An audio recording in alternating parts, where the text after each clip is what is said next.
Dear students, if you want to improve their English and increase vocabulary, listen carefully. Once upon a time, in a quiet town, there lived a young woman named Sarah.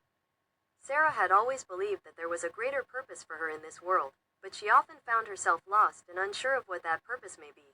One day, as Sarah sat by the river, feeling disheartened and lost, Sarah met her teacher, an elderly man named Mr. Neppeline, sitting on a park bench. The teacher smiled kindly and said, "God has a plan for you, my dear. Trust in the journey that lies ahead." Inspired by the teacher's words, Sarah decided to embark on a quest to discover her true calling. Along the way, she encountered challenges and setbacks, but she never lost faith in the belief that she was meant for something greater. Through acts of kindness, courage, and perseverance, Sarah's path became clearer. She found herself helping those in need, bringing light to the darkest corners of the village, and spreading hope wherever she went.